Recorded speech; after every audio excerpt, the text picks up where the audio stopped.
Το Σπήλαιο στο χωριό Άγιο Γάλας της Βορειοδυτικής Χίου. Γενικά στοιχεία για το χωριό Άγιο Γάλας. Το Άγιο Γάλας είναι ένα χωριό που βρίσκεται στη Βορειοδυτική Χίου.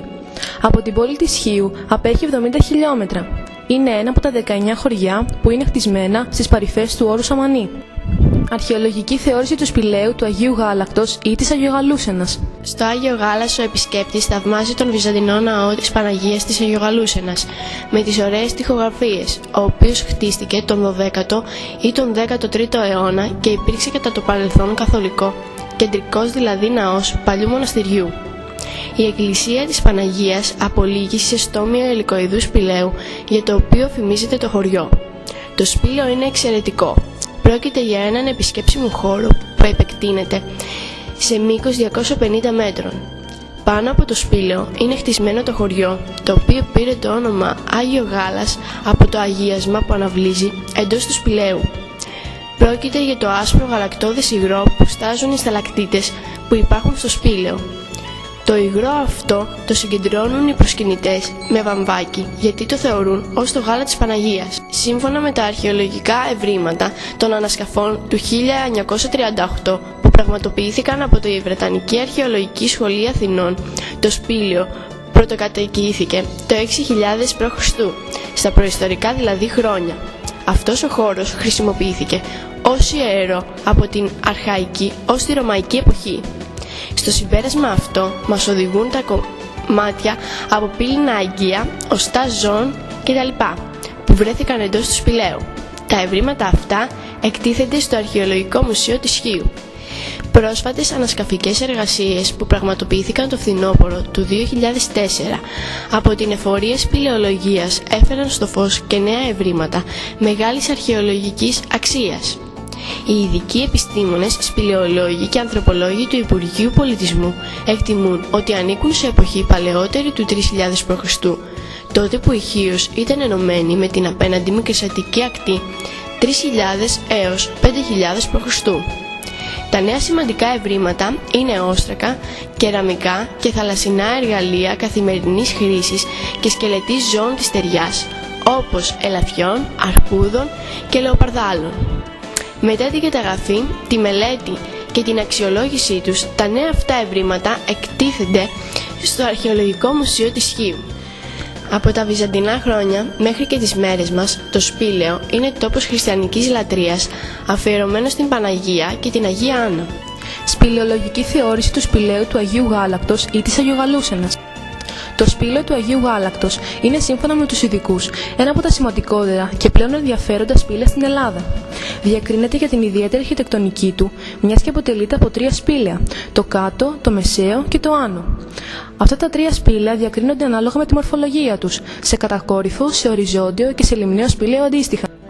Τα σπήλαια του Αγίου Γάλακτος ανήκουν στη κατηγορία των ιδρικών ή καρστικών λεγόμενων σπηλαίων, εκείνων δηλαδή των οποίων η δημιουργία οφείλεται στη διαβρωτική επενέργεια των νερών της βροχής, η οποία στα ασβεστολιθικά πετρώματα, όπως είναι αυτά του Αγίου Γάλακτος, αποβαίνει ακόμα εντονότερη.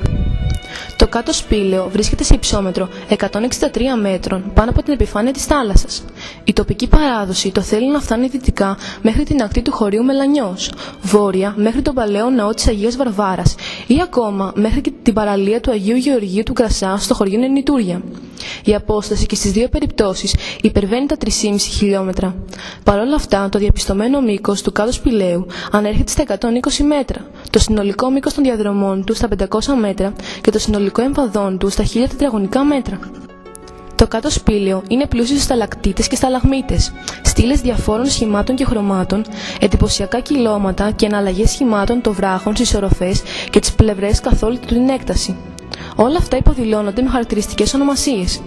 Έτσι λοιπόν, καθώς προχωράμε στο εσωτερικό του κάτω σπηλαίου, συναντάμε κατά σειρά το τρίστρατο, τον καταράκτη ή θάλαμο Β, την πλατεία στρογγυλού ή κεντρικού βράχου, το θάλαμο του κρεβατιού, τον κρυφό θάλαμο, τα διαμερίσματα των δρακόντων, την πλατεία του κεντρικού βράχου, τον θάλαμο του αγιάσματος.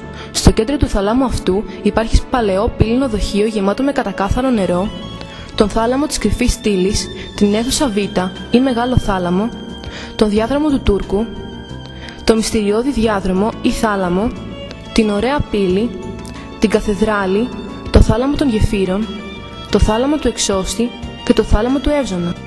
Αξίζει εδώ να αναφέρουμε ότι ο διάδρομος του Τούρκου έλαβε αυτή την προσωνυμία διότι ένα στρογγυλό μεγάλο σταλαγμίτη του τον έχουν οι ντόπιοι αποκαλέσει Τούρκο ή Αράπη.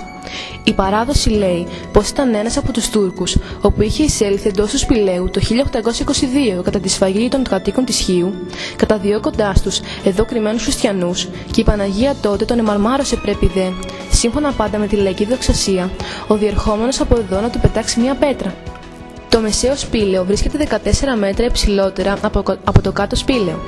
Περιλαμβάνει ένα μέρος του ναού της Παναγίας, ένα διάδρομο το ναό της Αγίας Άννας, όπου και ο χώρος του αγιάσματος και την αίθουσα Γάμα.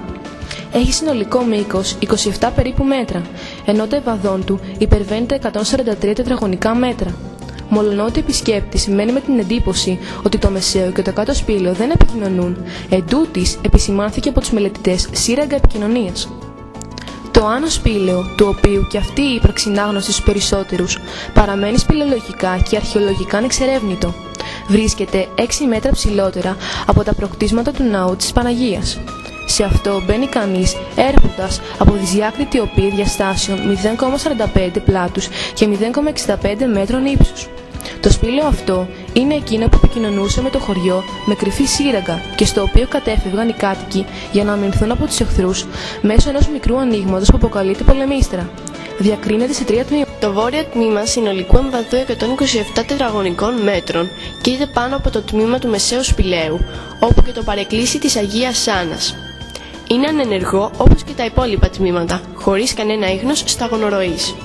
Το νότιο τμήμα συνολικού εμβαδού 130 περίπου τετραγωνικών μέτρων έχει έντονο ανάγλυφο. Στην οροφή του υπάρχουν αιχμηροί και απότομοι βράχοι. Σταλακτητικός και σταλαγμητικός διάκοσμο δεν έχει, πλην ενός πραγματικά επιβλητικού και εντυπωσιακού σταλακτίτη που θυμίζει κοραλιογενή σχηματισμό. Το δυτικό τμήμα συνολικού εμβαδού 100 περίπου τετραγωνικών μέτρων είναι φωτεινό. Ο φωτισμός προέρχεται από ένα άνοιγμα που βλέπει προς τα έξω και το οποίο οι ντόπιοι το ονομάζουν πολεμίστρα, γιατί όπως προαναφέραμε πιστεύουν ότι χτίστηκε για λόγους αμυντικούς. Τέλος, το 1997 ξεκίνησαν από ομάδα ειδικών και το 2006 ολοκληρώθηκαν εργασίες για τη βελτίωση της επικοινωνίας των σπηλαίων.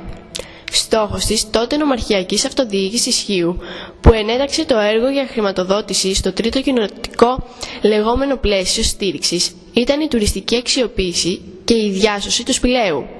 Σήμερα το σπήλαιο είναι επισκέψιμο.